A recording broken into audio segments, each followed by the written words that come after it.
Hello everyone, in today's video I'm going to show you how to customize your GNOME desktop and make it look like this.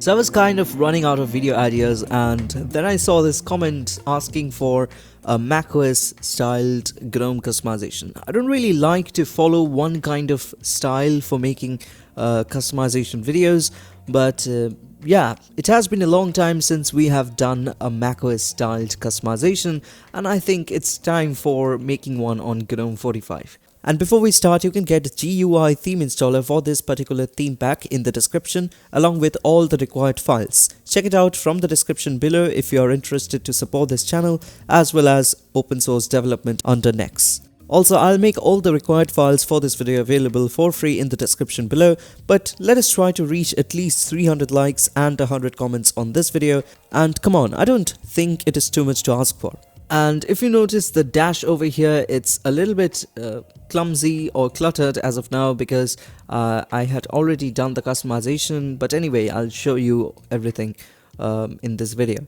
Now, if I go to settings and about, this is the current version I'm using. It is Fedora 39 and we are using GNOME 45.1. Okay, let's start this video. For the first step, we need to enable some extensions as usual. So just go to your favorite browser and search for GNOME shell extensions. Search for GNOME shell extensions and we are going to enable some shell extensions. Now, a disclaimer before we continue in this video, we are not going to completely follow the macOS Sonoma design and make it completely look like macOS because it's not really possible as of now, since I could not find any extension or any workarounds to make the control center look like the one we have in macOS, but we can achieve something similar to what macOS design looks like. So let's go for that. And also we are going to go for some twists, especially because in Linux it allows you all the freedom to do whatever you feel like. But yeah, I'll also show you all the normal versions along with this. Now I have the extensions installed, so let's go to installed extensions and let me show you the extensions that we need to enable. Okay, first of all we need app menu is back because I want that app name to be showing up here, especially because we can't put the global menu kind of stuff inside GNOME shell, and we are also not going to change this control center. There are some minor tweaks you can do with the control center, and also Eilers widgets, or whatever the pronunciation is not actually compatible as of now with this version of GNOME. And if you search for all versions you will get it, but it's not compatible with this version of GNOME. It's compatible up to 44th version of GNOME, else we could have used this one also. I'm actually starting to learn how to make extensions on GNOME, so we can have something similar to that of macOS in the near future. But yeah, let's go back. Let's go to installed extensions. So I'm going to enable quick settings tweaker. If I turn it on, you will see the notifications area come over here, and we have a very small calendar area which looks a lot cleaner than the previous version. Now we are also going to enable app menu is back, which will enable this. Then we are going to go for logo menu. It is going to enable something like that of macOS. About my system and stuff like those will be there. And if you want, you can go just click here, go to extensions and search for logo menu. From here you can go to settings and change the logo according to your requirement. For example, you can use colored icons, symbolic icons. I prefer the symbolic icons in this case. And weirdly, although it has been advertised as an alternative to it's something similar to that of Apple's macOS menu for GNOME desktop, we don't really get the Apple icon here. Might be due to copyright reasons or something else. It's not available, but the problem is I got one custom icon, but it does not look nice. It is not scaled properly, so it's looking like this, and I don't really appreciate stretched logos at all, so it's really bad practice to stretch a logo or an image. But anyway, I'm just going to use the Fedora logo here. Instead, you can go for your own distro logo, and I also think it feels more authentic to be using your own distro logo instead of just going for macOS. logo, which is the Apple logo. But anyway, let's go to the next part. We also need the top bar organizer, because in macOS top bar we find these at different places. So yeah, that is also required. So I'll just turn it on. You can see it switches the position with the quick settings menu. But let's put it at the last part, so it looks like we have it at the right place. Okay, now the final step, obviously we need to enable user themes. This will enable us to install themes for the shell to change its color and appearance both at the same time. Okay, done. Now let us get the required themes.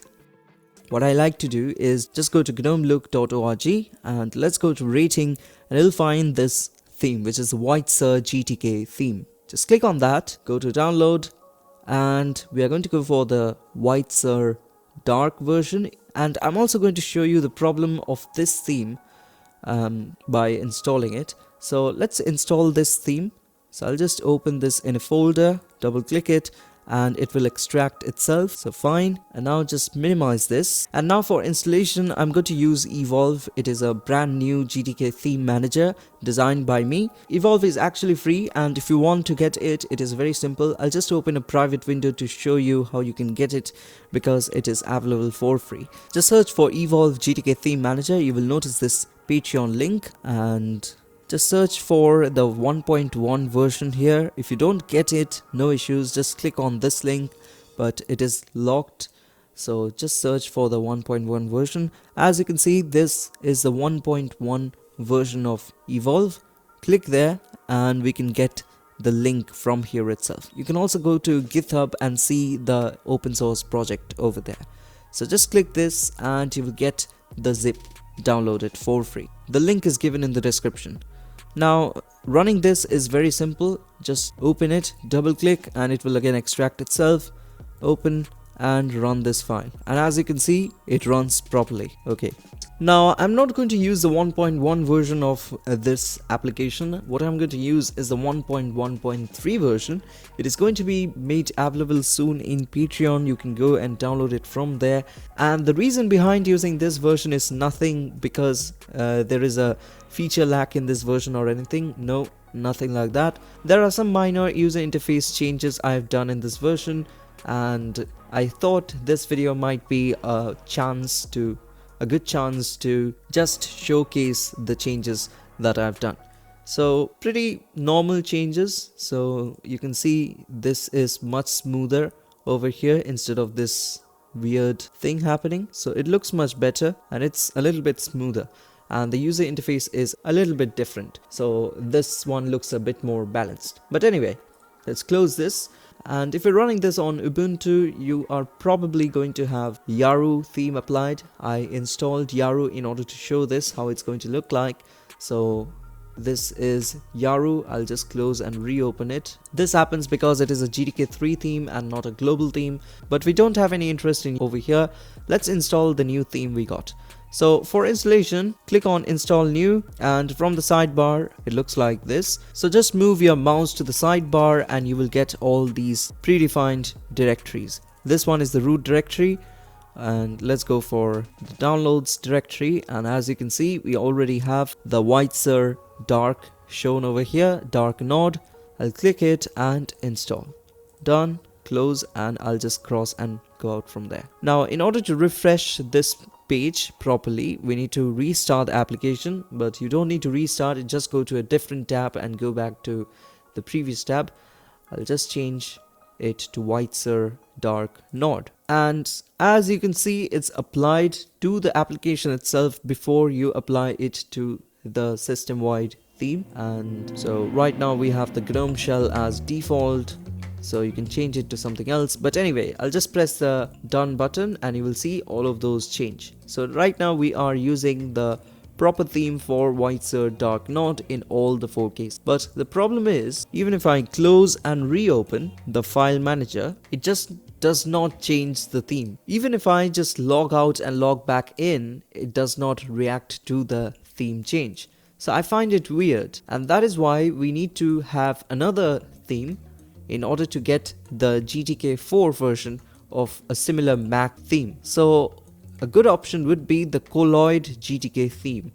this is the Colloid GTK theme, and the advantage we get here is Colloid is also available for the Node variant. So I'll just go and download the Node variant of the same theme and just wait for a few seconds for the download to complete, and here we have the download option. Now when we click download, you will see you get a new zip file. Again, we open it, extract, and also let's get the Whitesir icon pack. Here we have the Whitesir icon theme. Now if you search for Sonoma icons, I don't think you will get anything like that. I tried some of the Sonoma themes for GNOME and they don't really look good, so we have to stick to Whitesir or Big Sur inspired themes, and I think they are pretty relevant. So let's go back and click on Whitesir icon theme, download, and we need to go for Whitesir Node. Let's go for Whitesir Node and also get the normal variant of Whitesir. Again, you need to wait for the download countdown to complete. Done. Now click download, and also we are going to get the normal version of Whitesir. Again, wait for 10 seconds. Okay, we finally got all the required stuff. So let us launch a new instance of File Manager, and as you can see, we have the correct theme applied right now, but it is not working for the GTK4 version. And I logged out and back in. I actually went down to have my dinner, but yeah, it's still not working. So we have to search for alternative. Now let's go to download and extract this. It's an icon pack. So we have Whitesir Node. These are the icons. And also let us get the normal version of Whitesir. So I'll just go and search for GTK icons or themes, anything. Go for the full icon theme. Click on the full icon theme and let us again search for Whitesir. So we have the Whitesir icon theme. Click on that, and from the Whitesir icon theme website we also need to get the original version of Whitesir, and this is that. Just click on the button and wait for a few seconds again, and here we have it. We have something named MKOS Big Sur. We also have the Colloid icon theme, which kind of has a resemblance to Mac again, and I think that is all. Okay, let us try and install MKOS Big Sur. So I'll go to download and click this. So again, we need to wait for a few seconds before the link is generated. Click download and wait for a few seconds, and it's downloaded. So here we have MKOS. Double click and it will be extracted automatically. Okay, what I can understand that we forgot to turn on another extension, which is dash to dock. So I'll just turn it on again. Here we have it, turn on. Now this is your dock, and initially you won't have all these available, all the application icons available. In order to make more icons available, it's very simple. Just need to right click and click on pin to dash, and it will be pinned. So let's go back, and we have turned on dash to dock. We can change some settings over here. You can change the icon size limit. You can change the position on the screen and some other stuff too. We also have another alternative, that is this one, dash to dock animated. You can use this if you want to have that cool zoom effect that many of the Mac users have enabled. By default, we probably don't get the zoom effect enabled nowadays. I recently bought one Mac and it was not enabled over there. Right now it's running the latest version of macOS Sonoma and it's not enabled by default. Okay, for the next part, we have successfully downloaded this and we need to extract it. So I'll just close this, get back to downloads. Okay, now let us just copy Whitesir dark in home/.icons, and also we need to copy the Node version, Whitesir Node dark. This process can be done in a similar manner by installing it from the app itself. Now you can just use the install new button and install it from the downloads folder again, just the way I installed the theme. But if you want to go for the old method, that is also possible. You need not download the app, you can do it from this also. So it's the same thing, the app just provides you with some assistance in installing. Okay, now we need to relaunch the application in order to see the changes in the icons tab. So I'll just go back to Documents, Patreon, and here we have it. I'll just close and relaunch. Now inside icons, as you can see, we have everything over here. Now it's showing 2 icon packs may be corrupted. Now it runs a few tests in order to check if the icon pack would work or not. But if it fails to get those tests done properly, it shows these errors. Now it always does not mean that your icon pack is corrupted, so no worries. So let's apply one of these. So I'm going to apply this one, which is the Whitesir Node Dark. Click on apply, and yes, it is actually corrupted. Okay, let's go for the other version. Apply, and yes, it is also corrupted, it seems. So I don't know what happened, but anyway, I think MKOS Big Sur would be a better option. So click on that and it's applied. And as you can see, it looks pretty fine with the current theme that is applied, but the GTK4 theme is not applied properly because I don't know why this is there. And the Whitesir Dark Node GTK4 theme does not work due to some reason. But yeah, we have some solution, which is installing Colloid theme. It's not installed as of now, so I'll just click on install new, go to downloads, and again let's search for Colloid Node.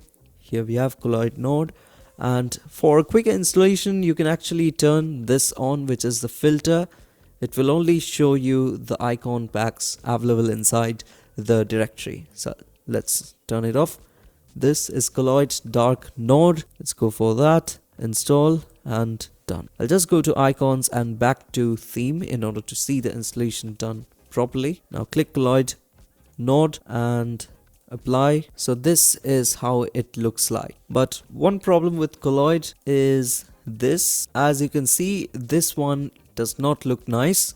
I think the shell looks better for the Whitesir Dark Node. Yeah, it uses a different application icon, show apps icon, and I think it looks a little bit better. But the rounded corners for Colloid looks a little bit better in this case, I think. But yeah, we need to stick to Whitesir, especially because of this icon. Now what you can do is you can also create your own theme for better access. Let's name it as Mac theme. Now this is the mod of the theme we are going to create, which is the Colloid Dark Node. We are not going to set any GTK 3 or 4 theme. We are just going to change the GNOME shell to Whitesir Dark Node and create theme. Now as you can see, the theme is successfully created. I'll just close it, go to icons and back over here, and let us change the global theme to Mac theme. Now as you can see, our new theme is available here. I'll just click that and apply. So now we have a single global theme applied, and we have the mix of the two themes applied as a single unit over here. Now it's time to just log out and log back in to see the changes inside the GTK4 applications. What you can also do is just close and reopen the apps repeatedly to see if the changes take effect or not. Or you can also try to open a completely new application, for example settings, and as you can see, the changes have actually taken place here. Now if we try to open files, nope, it's still not working. I think the best thing you can do right now is log out and log back in order to see the changes. So let's do it quickly and check it out. Okay, we logged back in again, and as you can see in the file manager, it's using the required theme properly, so it looks nice. Okay, now it's time to design the wallpaper. You can get all these wallpapers and automatic GUI installer from the link in the description below. Okay, now it's time to apply the wallpapers, and I think this is my favorite among all of these. So this is how it would be looking like. Okay, so this will be the basic design of the macOS inspired theme inside GNOME. It's a very simple and minimalist theming process. We don't have a lot of stuff going on here, but yeah, it does look neat and nice. I personally would have preferred lesser number of icons in the bottom part, which is in the dock, but yeah, it still looks good. Okay, now let's try another wallpaper, which is this one. This leaves out white space on the left side.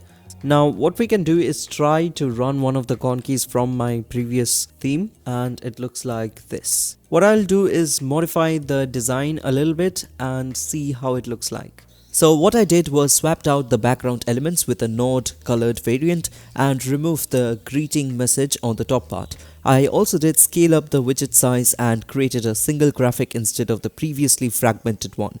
So this is our final result. And as the final step, we need to get the rounded window corner extension for GNOME 45. This is because some windows behave weird and have sharp corners in the lower part. Just open GNOME Shell extensions and search for rounded corners. If you're on GNOME 45, as of now, it isn't available for GNOME 45, but someone updated it in the comments, so make sure your filter list is set properly to find incompatible extensions. You will get the guideline there in the comment section. After installing, you need to log out and log back in. Alternatively, I think you can start a nested GNOME session before enabling to try there, but logging out and back in is a better method according to me. And as you can see, the extension is applied, and this is GNOME terminal before the extension was applied, and this is after the application. So as you can see, the lower part is having the normal rounded corners as you would expect. So that is all for this video. Thank you so much for watching. Do like, share and subscribe, and I'll catch you in the next one.